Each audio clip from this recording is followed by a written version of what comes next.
que tous les hommes soient sauvés et parviennent à la connaissance de la vérité. Que tous les hommes soient sauvés et qui parviennent à la connaissance de la vérité. Donc, le diable est descendu sur la terre, animé d'une grande colère, sachant qu'il a peu de temps. Ce qui est important ici parmi tout, il est en colère, il est venu sur terre et il sait qu'il a peu de temps. Et donc, quand tu as peu de temps, c'est un peu si vous avez lu l'histoire avec les nazis, ils avaient peu de temps pour faire ce qu'ils devaient faire, donc ils devaient tuer un maximum de personnes. Parce que d'habitude, ils n'avaient pas commencé avec les chambres à gaz directement. Ils ont commencé avec les chambres à gaz après parce que Hitler s'est dit on ne tue pas assez de gens assez rapidement. C'est la même manière, Satan sait qu'il a peu de temps, donc il doit prendre le maximum avec le temps qui lui reste avant que le Seigneur ne puisse revenir. Et si vous me dites, tu ne m'as pas encore convaincu de la notion de guerre dans laquelle on est, dans 1 Pierre 5, de 8 à 9, 1 Pierre 5, de 8 à 9, il écrit « Soyez sobres, veillez, votre adversaire le diable rôde comme un lion rugissant, cherchant qui il dévorera. Résistez-lui avec une foi ferme, sachant que les mêmes souffrances sont imposées à vos frères dans le monde. Il est comme un lion rugissant, cherchant qui il va dévorer. » On parle de Satan comme un lion rugissant, c'est un proverbe africain qui dit « Celui qui court parce qu'il a vu le lion ne peut jamais courir plus vite que celui qui court parce que le lion l'a vu. » Je répète pour que ça fasse écho dans votre esprit. Celui qui court parce qu'il a vu le lion ne peut jamais courir plus vite que celui qui court parce que le lion l'a vu. Et je me suis dit, c'est totalement vrai. Donc, toi, tu vois un lion qui est là, tu vas commencer à te dire, bon, il faut que je fuis avant que le... Mais si le lion t'a vu, je peux t'assurer que tu vas vraiment courir vite. Et ici, la parole qui était dans 1 Pierre, il est comme un lion rugissant. C'est-à-dire qu'il t'a déjà vu. Si toi, tu ne comprends pas que tu es dans le danger, sache, frère, qu'il te reste peut-être que quelques jours, quelques mois à vivre avant qu'il te prenne aussi entre ses griffes. Pour moi, les réseaux sociaux, c'est devenu comme une drogue. On rigole, mais je dis, si on avait demandé aux gens de mettre leur GSM ici, j'aurais eu des refus catégoriques. Ça aurait été, mais pourquoi ils demandent ce genre de choses? C'est une secte, cette église, ou des choses comme ça. Directement, là, tout le monde devient très européen avec des oui, j'ai des droits, on ne peut pas me demander des choses comme ça. Et s'il y avait un problème et qu'on m'appelait, parce que c'est moi le numéro d'urgence. Si vous ne réalisez pas, Dieu est un Dieu jaloux. C'est un Dieu jaloux qui ne partage sa gloire avec personne. Tu es le sujet de l'amour de Dieu, si tu ne le réalises pas encore. Dieu ne permettra jamais, en tant que Dieu jaloux, je répète bien, qu'une autre chose que lui occupe la première place dans ton cœur. Comme je suis en train de dire, il ne permettra jamais, je répète bien, des fois ce sont des mots durs, mais comme je dis, on est en temps de guerre, je ne peux pas vous mentir. Il ne permettra jamais que ton mari prenne la première place dans ton cœur. Il ne permettra jamais que ta femme prenne la première place dans ton cœur. Il ne permettra jamais que ton enfant prenne la première place dans ton cœur. Il ne permettra jamais que ton boulot prenne la première place dans ton cœur. Parce que c'est un Dieu jaloux qui veut que la première place n'appartienne qu'à lui seul. Mais ce que Dieu veut, c'est que la première chose à laquelle tu penses le matin, la première chose que tu vas faire le matin, c'est que tu puisses te rappeler que ces bontés, comme c'est la parole le dit, ces bontés se renouvellent chaque matin.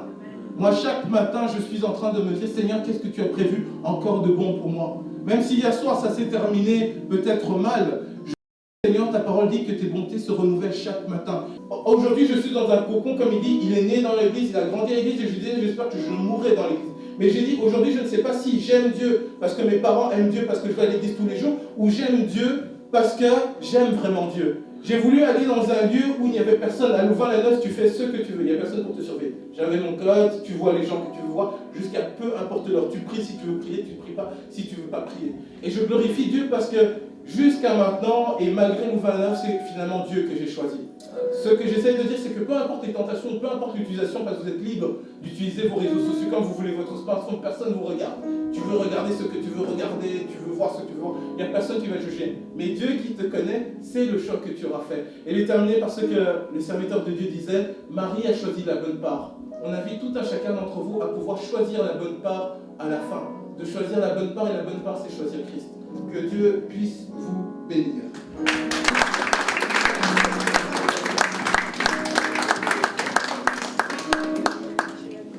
Le royaume des cieux, comme je dis, quand on est en période de guerre, comme ça, c'est pour les violents. Il n'y a pas de place pour la timidité, il n'y a pas de place pour... on dit, on saute, mais tu fais que comme ça parce que tu as honte. C'est très important de comprendre. Il y a des pays dans le monde où aujourd'hui, du fait que tu sois chrétien, on va te tuer. Et c'est un exercice que j'avais posé aux adolescents à l'époque. à l'église où je leur demandais si aujourd'hui on te menace de te mettre à mort, de mettre dans le feu. Et si tu dis que tu es chrétien, qu'est-ce que tu dis? Tu dis que tu es chrétien ou tu dis que tu n'es pas chrétien? J'ai glorifié d'eux parce que dans tout ce petit groupe, il y en a deux courageux qui m'ont dit la vérité, qui disent non, moi je dis que je ne suis pas chrétien. Et j'ai glorifié Dieu parce que souvent quand on est tous entre chrétiens comme ça, tu as peur de dire non, je ne suis pas chrétien ou non, je vais renier ma foi. Mais il est important de savoir que ici, Dieu nous sauve à partir du moment où on est tel qu'on est. David était appelé l'homme selon le cœur de Dieu parce qu'il était comme il était. David faisait des dingueries, mais il était comme il était. Et finalement, il a été appelé l'homme selon le cœur de Dieu. Mais aujourd'hui, si quelqu'un est encore perturbé, c'est important qu'il puisse dire « Ah, moi je suis ça ». Et la réflexion d'une autre personne va pouvoir aider tous ceux qui sont ici. On va pouvoir s'aider mutuellement à pouvoir trouver la vérité ensemble. Parce que ce que Satan veut faire, c'est toujours nous diviser. Il n'aime pas quand on fait des réunions comme ça où on a la possibilité de parler de nos faiblesses, des choses qui nous font peut-être honte. Je ne dis pas qu'on ne va pas aller deep inside dans les trucs, hein, mais c'est important qu'on puisse parler. C'est ce qui est important, c'est de pouvoir comprendre d'un côté pourquoi vous n'utilisez pas les réseaux sociaux et que vous puissiez nous donner un bref témoignage. Ah ben je ne ressens pas le besoin, ou comment vous gérez vos réseaux sociaux. Et vous de votre côté, ah oui, ben nous on utilise, vous n'êtes pas, même si selon l'enquête vous aimez beaucoup les réseaux sociaux, on ne vous juge point, vous n'êtes pas addict aux réseaux sociaux, mais que vous puissiez nous expliquer l'amour que vous avez pour les réseaux sociaux ou votre smartphone, ou l'utilisation que vous en faites. Qui veut commencer? Je sentais que toi tu voulais nous expliquer quelque chose. Le but ici c'est vraiment de pouvoir échanger entre nous, entre des personnes qui selon cette enquête utilisent beaucoup les réseaux et d'autres qui n'utilisent pas beaucoup les réseaux. Dans les deux cas, moi je trouve que, et c'est ce qu'on dit toujours en science, que la vérité se trouve souvent au milieu de tout ça. Donc on va essayer ensemble de comprendre une forte utilisation par rapport à une faible utilisation. J'ai remarqué qu'au plus je grandis, au plus je ressens plus l'envie d'être sur les réseaux sociaux. Par exemple, avant j'avais Instagram aussi, j'avais Snapchat, j'avais TikTok, j'avais vraiment tout. Maintenant même Instagram j'ai supprimé mon compte, je suis plus sur Instagram. Parce que visiblement j'ai vraiment pris les deux extrêmes. Hein. Donc elle qui dit voilà ça l'empêche d'étudier, toi comment tu fais pour réussir tes études pendant que tu es toujours sur les réseaux? Mais je suis pas accro. Non, mais j'ai personnalité. Je vous ai pas d'agressivité. Je suis pas tout le temps sur mon téléphone. Moi, j'ai mes objectifs. Si j'étudie. Et après, mon téléphone, je prends des pauses aussi, ça m'aide aussi. Mais je suis pas tout le temps sur mon téléphone. Il y a des gens qui, devant le danger, vont continuer à rester un petit peu toujours. Elle a dit, moi ça va être drastique, je vais tout simplement supprimer, j'arrive pas à faire la part des choses. Il y en a d'autres qui vont avoir une attitude, non, moi je sais gérer, je peux parler avec, c'est juste un exemple, je peux parler avec des garçons, des filles ou des choses comme ça, mais je sais me maîtriser. Ça va pas totalement me perturber ou m'empêcher d'atteindre les objectifs. Moi j'utilise pas les réseaux sociaux, je n'utilise pas beaucoup parce que j'ai supprimé Instagram, Snapchat et j'ai encore Messenger et WhatsApp et je l'utilise pour l'école mais aussi pour communiquer avec mes parents. Et pourquoi tu as supprimé? Parce que je passais trop de temps là-dessus et je passais pas assez de temps dans la prière et dans la parole de Dieu. Amen. À réaliser que ça devient un problème pour certaines choses.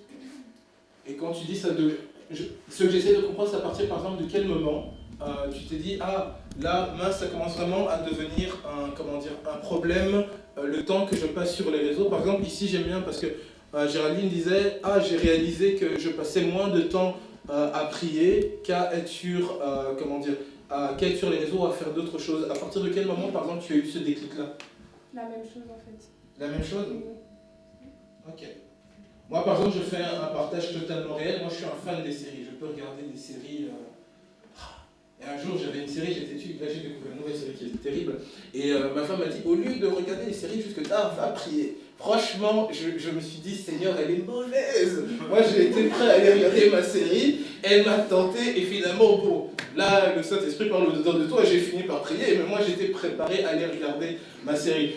Et donc, Maëva, par rapport donc, à tout ça, quand tu dis que tu es tout le temps sur, on parle de combien d'heures, moi, pourquoi je te pose la question? Parce que j'ai fait le même exercice avec une de mes cousines. J'ai deux téléphones. J'ai un iPhone et un Android, un Samsung. Et sur l'iPhone, tu as la possibilité de voir le temps que tu passes. Moi, c'est quand j'ai vu le temps que je passais sur les réseaux ou sur mon téléphone que j'ai dit, Seigneur, il faut que je travaille dessus. Je me suis mis une limite, je me suis dit, bon, pas plus de 5 ou 6 heures. En moyenne, tu as combien de temps? Par jour ou par semaine? Par jour. Par jour, 6h26. Mais ça, c'est aujourd'hui. Ouais. Ça, c'est aujourd'hui. Donc, fait hier. Et Anne,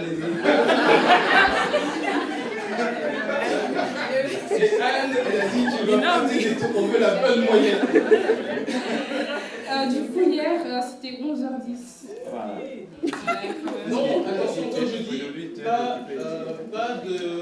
On est ici vraiment, c'est important de partager parce que souvent, les quatre filles qui sont venues ici ont eu le courage de passer. Il y a certaines personnes qui, comme je dis, tant que tu n'as pas fait d'overdose de ce genre de situation, que tu n'as pas raté ton année, que tu n'es pas arrivé dans une situation de non-retour, tu te dis toujours, non, moi ça va, les réseaux sociaux, je vais bien. Mais donc, ma question, c'est de savoir, est-ce que la qualité du temps que vous passez dans la méditation, je parle vraiment de la méditation. La méditation, c'est vraiment, tu as un moment où c'est le silence, tu veux juste être avec le Seigneur. Comme elle dit, il n'y a pas de bruit ou des choses comme ça, tu n'éteins même totalement ton téléphone. C'est un peu comme quand vous allez en retraite et vous voulez juste vous concentrer, des choses comme ça. Le fait d'avoir généralement une forte utilisation, comme on dit, le bruit, on peut fermer les yeux, on entend encore les réseaux, est-ce que ça a un impact sur la qualité de ta méditation, oui ou non? Et vous, de votre côté, est-ce que le fait d'avoir enlevé tout cela a permis que votre méditation, en termes qualitatifs, hein, vous sentiez, toi tu as déjà répondu plus ou moins en partie, vous sentiez mieux dans votre méditation? Ce que le diable fait le mieux, c'est d'utiliser la parole de Dieu pour nous faire travailler l'esprit. Il y aura un groupe qui va défendre un truc, un autre groupe va défendre un autre truc. Choisissez votre chef d'équipe ou deux chefs d'équipe qui vont passer pour donner deux arguments. Deux chefs d'équipe dans chaque groupe. Si vous voulez vous choisir un nom d'équipe aussi, c'est toujours sympa. Donc cette équipe ici, l'équipe 1 qui va choisir son nom, vous allez défendre l'usage du smartphone et de ses réseaux sociaux est une aide dans ma communion avec Dieu. Vous pouvez utiliser ce que vous voulez, mais nous, en tant que chrétiens, on se base toujours sur la parole de Dieu. Donc on n'est pas dans un débat philosophique basé sur la parole de Dieu pour dire l'usage du smartphone et de ses réseaux est une aide dans ma communion avec Dieu. L'usage du smartphone et de ses réseaux est une aide dans ma communion avec Dieu.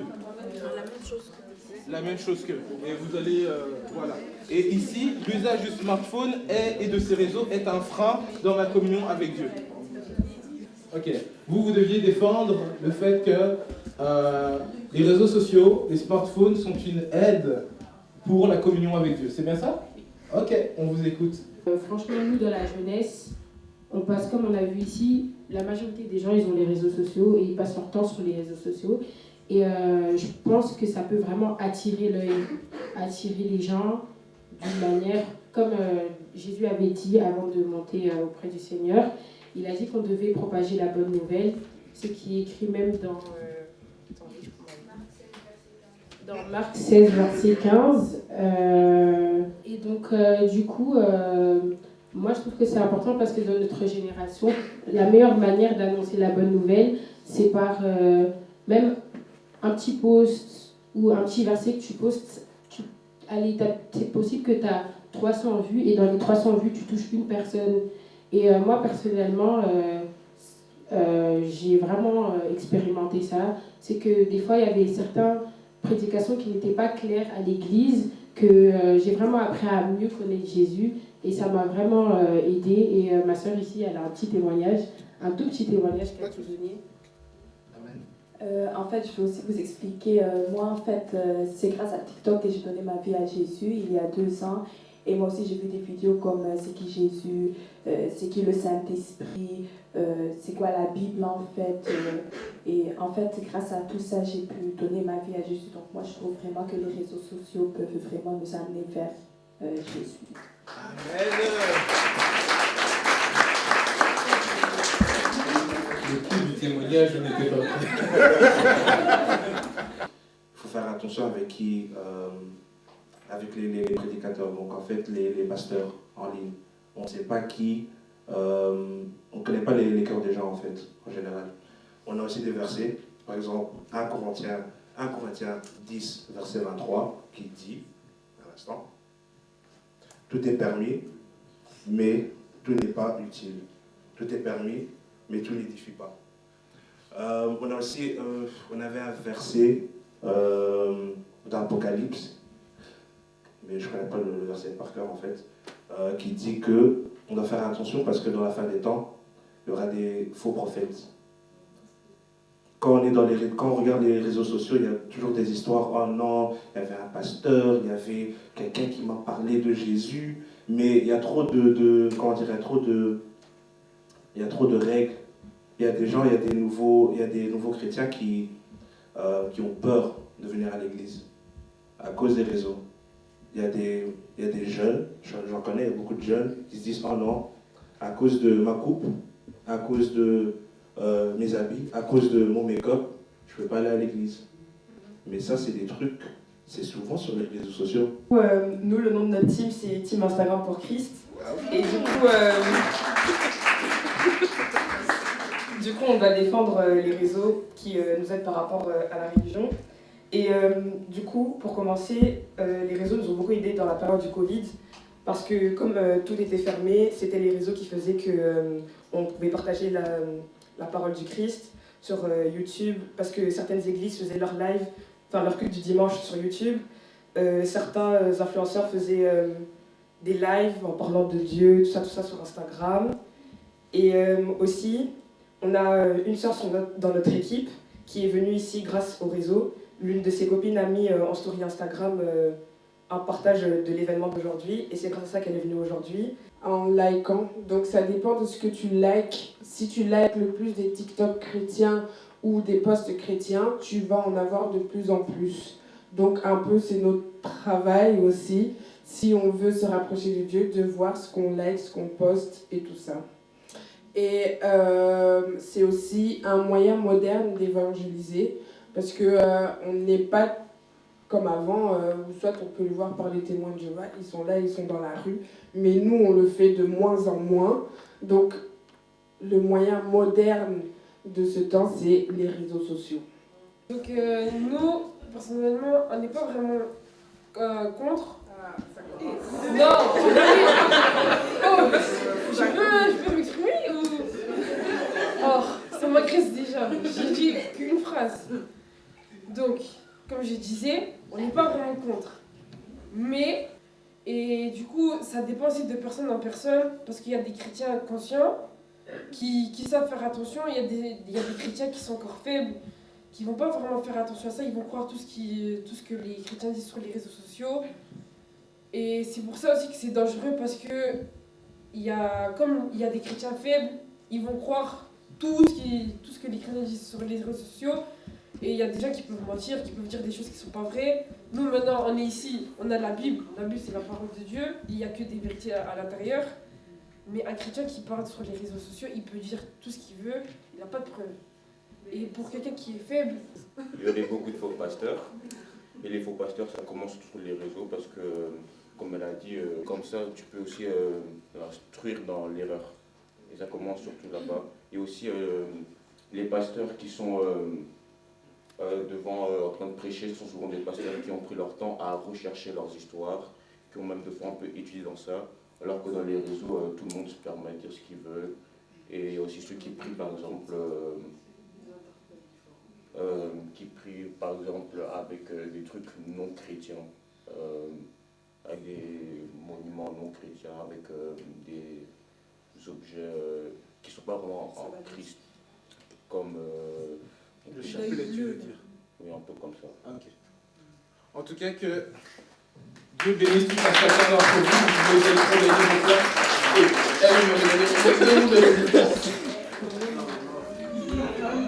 J'ai été agréablement surpris, parce que je ne m'attendais pas à voir, autant de sagesse dans ce que vous avez amené, des témoignages ou des choses comme ça. Dans l'église où on prie, on avait créé ce qu'on appelle un chrétien en herbe. Et c'était justement cet exercice-là où je forçais. C'était un jeu où on devait retenir par cœur un certain nombre de versets. C'est-à-dire en alphabet, je donne une lettre et des choses comme ça. Et on finissait avec les finalistes avec ce genre de joute verbale. Et qui permet en fait de pouvoir voir qu'il n'y a pas de vérité vraie au final. Vous avez entendu les arguments, surtout du premier groupe. Je ne savais pas de quel côté, si, heureusement que là j'ai mon petit échappatoire à cause du temps, mais dire que celui-ci a plus raison que l'autre aurait été très difficile. Mais ce que j'ai aimé, c'est que j'ai retenu, c'est un verset que j'avais partagé pour la conclusion également, 1 Corinthiens 10 au verset 23 qui dit « Tout est permis, mais tout n'est pas utile, tout est permis, mais tout n'édifie pas ». Quand on a fait le premier exercice, vous avez bien vu que chacun avait un petit peu son point de vue. Chacun aura sa propre expérience avec Dieu. Demain, moi je ne peux pas dire que parce que j'utilise les réseaux sociaux, je vais aller en enfer. L'autre personne ne peut pas dire parce que moi je n'utilise pas, je ne vais pas aller en enfer. L'un ne peut pas dire parce que j'utilise, comme elle disait, je ne suis pas converti ou ça biaise ma relation. Ça dépend de la manière dont vous faites l'utilisation de ce social media-là. Je glorifie également le nom de Dieu parce qu'il est dit dans sa parole qu'il est bon et agréable pour des frères de demeurer ensemble, car c'est là qu'il déverse toutes ses bénédictions. On m'a demandé de venir pour faire un enseignement, mais c'est moi qui ai été également enseigné. Par la richesse et également la maturité de votre réflexion et de votre attachement à Dieu. Dans Ecclésiaste 11, 9, on dit « Jeune homme, réjouis-toi dans ta jeunesse, livre ton cœur à la joie pendant les jours de ta jeunesse, marche dans les voies de ton cœur et selon les regards de tes yeux, mais sache que pour tout cela, Dieu t'appellera en jugement. » Qu'est-ce que ça veut dire? C'est que pendant que vous êtes jeune, il faut prendre le temps de profiter de la vie et d'être vrai. Tu veux 10 heures sur des réseaux sociaux, même le pasteur ne peut pas te condamner. Mais il va te dire, profite de ta jeunesse, mais un jour, Dieu va te demander des comptes par rapport à tout cela. Et il continue dans le psaume en disant, Seigneur, enseigne-nous à compter nos jours afin que je puisse appliquer mon cœur à la sagesse. Chacun de vous est sorti avec quelque chose. Et pour comprendre que cette convention n'était pas en vain. Dieu l'a voulu. Peut-être pour une personne seulement. Que chacun de nous puisse remercier le Seigneur par rapport à ce que Dieu lui a interpellé au travers de cette parole. Que vous le voulez ou pas, bien-aimés, il y a quelque chose que Dieu a communiqué à travers cette exhortation. Tu peux dire courtement à ton Dieu, Seigneur, je te remercie. Je te remercie pour ces moments. Je te remercie pour m'avoir accompagné jusqu'en ces lieux. Je te remercie pour avoir partagé ces moments importants et surtout avoir écouté. J'ai senti quelque chose qui m'a interpellé, bien-aimé. Vous n'êtes pas ici par hasard. Nous avons entendu, les réseaux sociaux ne sont pas mauvais. Mais dans la prédication, il y a 2 points que l'homme de Dieu a parlé. Il y a d'abord l'addiction. Et on peut devenir comme un drogué. Et ça, c'est dangereux. Comme le diable est en train de rôder, comme un lion qui cherche à dévorer. Tu sens que non, je vais faire des choses, mais je suis retenu. Mon temps est passé. Deuxième point, c'était les opportunités et surtout ta destinée. Et les réseaux sociaux peuvent aussi compromettre ta destinée. Notre fille l'a dit, je cherche à me dégager à un moment donné, mais je n'arrive plus. Qui n'arrive pas. Ils veulent se détacher. Ce n'est pas qu'on ne peut pas utiliser les réseaux sociaux. On peut les utiliser, mais ils n'arrivent pas. Et ça, c'est devenu très dangereux puisqu'on tombe dans l'addiction.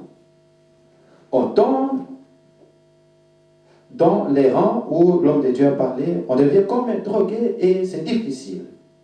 Et ces gens doivent savoir, nos enfants doivent savoir, la seule thérapie, c'est la prière. Et une décision ferme que vous devez prendre pour être discipliné. Mon exemple personnel, pendant que nous avions jeûné et prière, j'avais dit à mon Dieu, pendant les 3 jours, je n'utilise pas le G7. Moi aussi, j'utilise pour les enseignements, pour voir des versets bibliques. Et je l'ai fait. Et ce n'est pas facile d'arriver à ce niveau. Et c'est le moment. C'est encore tôt pour que ça ne soit pas trop tard pour toi. Nous allons vous recommander à la grâce du Seigneur pour que votre destinée, le diable ne puisse pas la voler. Je ne mettrai rien de mauvais devant mes yeux. Je hais la conduite des pécheurs. Elle ne s'attachera point à moi. Et vous savez, on a parlé de pièges. Qu'est-ce que les réseaux sociaux nous présentent? On a parlé des pensées. des pensées jusqu'à ce que l'homme de Dieu a bien détaillé. Et les réseaux sociaux, tout ce que ça nous présente ne sont pas nécessairement bons. Et cela peut essuyer nos pensées. Et parfois, on n'arrive même pas à distinguer qu'est-ce que nous pouvons donner à nos yeux. Vous savez, les yeux, c'est comme la lumière de tous les corps.